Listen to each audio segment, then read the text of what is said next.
Bombarding your opponent with kicks is a great way to be victorious in sparring or in a fight. But the problem is, it's very fatiguing. Today we're going to talk about 5 ways to keep on kicking but not get tired. I want to share with everybody my favorite new recovery tool, the SolFlex compression boots. Oh my gosh, these things are amazing. You just pull them on. Now, you're going to be laying down when you do this, which is one of the best things. And they're so lightweight. The battery right here doesn't require any cables or anything like that. So I can sit down on my couch, turn these on, and they just expand and compress, squeeze my legs so intensely that, oh my gosh, I love the feeling. Now, I want to tell you the experiment I did, because very often when we do lots of kicking, lots of running, our legs get very fatigued. I put one on instead of both of them, and then did the whole 20-30 minute cycle, went to bed, next day woke up and noticed a massive difference between the leg which had been compressed, squeezed, flushing out that lactic acid, bringing in extra blood flow, all that good stuff, and the leg that didn't get it. This one, I was walking along going, okay, this one feels like normal. This one feels fully recovered. It's actually pretty amazing, and I have been using it night after night after night. I have 2 links down below, one to the official website, one to Amazon, where you can use my promo code Gabriel15 on both and save yourself 15%. I don't think I really need to sell them more than that. I love them. I'm using them every day.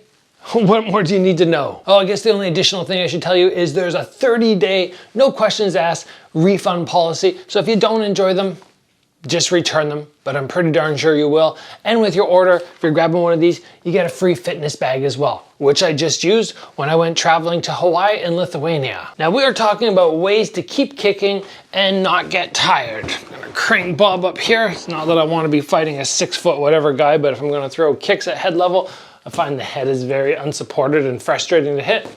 Coming to the shoulders is better. So let's say I want to get lots of kicks going, especially high kicks. Let's say I want to be like Super Bon. I want to throw up to head level, be coming in with those high kicks repeatedly. But after a few of them, I'm going, oh my gosh, it's so tiring. Well, here's a very simple tip. Something that Super Bon does to make his kicks more fluid and not have to fight so much with the legs, so much up and down motion. You'll note he constantly stays high, which means he's going to be in a fairly narrow stance. He's not going to come from out here where his head level is very low. And now when he kicks, he's got to kind of do that one leg squat to get himself up. Narrow stance, not bent really low, because again, now I got to lift, staying high up in the air. And then from there, I can just work on rotating the body. And let me tell you what, it's much easier to rotate your body. It takes a lot less energy to simply do that as opposed to be trying this motion before I start my rotation. So maxing out that height is going to be really key to making sure you don't get fatigued. It makes those front kicks so much easier, even side kicks, because you don't have to come from down here. And then again, either hold yourself low or work that elevation. Might seem like a small point, might seem like it doesn't take much energy, much difference to do this. You're looking like, oh, is it that different? But if you're kicking repeatedly over and over, yes, that will absolutely make a massive difference. The next thing about throwing lots of kicks is you want to learn to maintain perfect distance, not just for the sake of landing with the correct portion of your leg, but more so when we're thinking about fatigue. Perfect distance allows you to mitigate counters and stay that much more relaxed, and obviously being relaxed. And after your kick, just being able to do this as opposed to as they try to hit you, that makes a world of difference.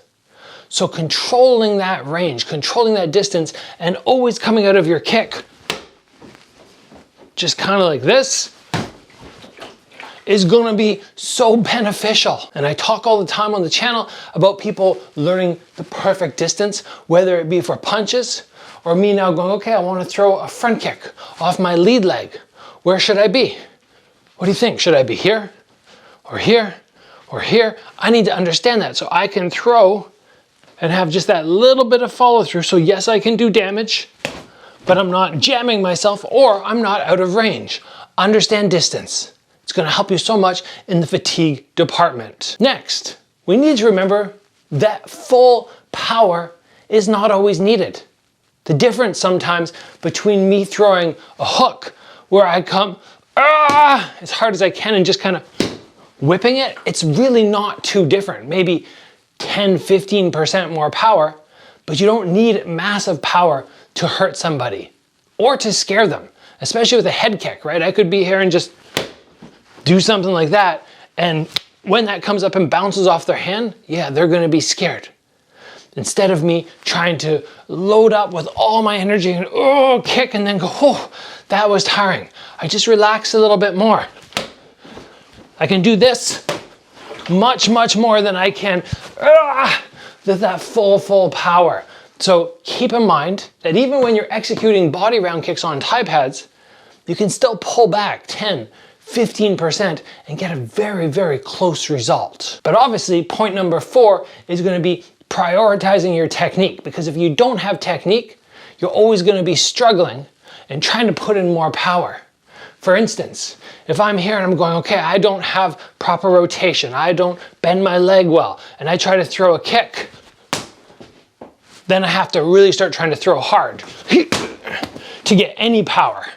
But now I put a little technique in and I just give a little whip, kind of like 30%, and then I can almost knock that guy over, as opposed to this straight leg where I'm going, okay, full power. So prioritizing that technique, learning how to rotate, make everything work together, hip, shoulder in line, get that leg up there, get that snap at the end, get back to balanced stance, making your kick perfect. That is gonna help the fatigue levels so much, so you can continue to just kick and kick and kick and go, yeah, this is just as simple now as just throwing some hands. There's not too much difference. The final tip I have for you is to do fatigue kick training. Now, what do I mean by that? What would that look like for me in particular? Very often, we will see people at the end of pad work do something like 10 and 10 in the last 30 seconds of the round. That's great. That's great stuff to do, for sure. But if you're just going, okay, I want to do a 20-minute session, or a 10-minute session, or even 5-minute session where I'm just trying to annihilate my legs, you could put together something that is a mixture of kicks and leg-related exercises. So for example, off the top of my head, I come in, I go, okay, I want to throw 10 teeps, I'm gonna do 10 calf raises, I'm gonna do 10 alternating round kicks, and 10 jump squats. You do something like that. Take a 10-second break and repeat. So it would look something like this. I just come forward in 1 and I'm learning how to get those legs moving when they're gonna start being heavy in round 2 or 3 or 4. Get those calves going, because remember we talked about being high, so there's a lot of calf work involved.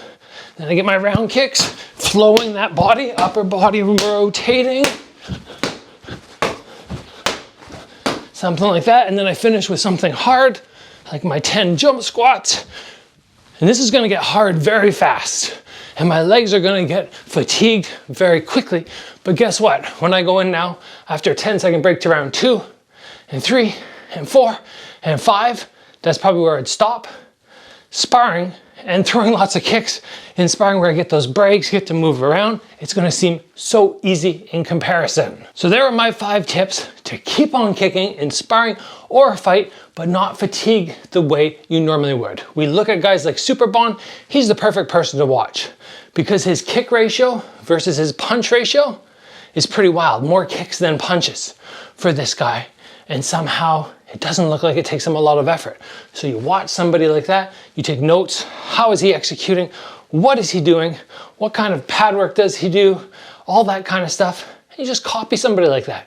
It's essentially what I did for this episode today, because to be honest, I'm not the highest volume kicker.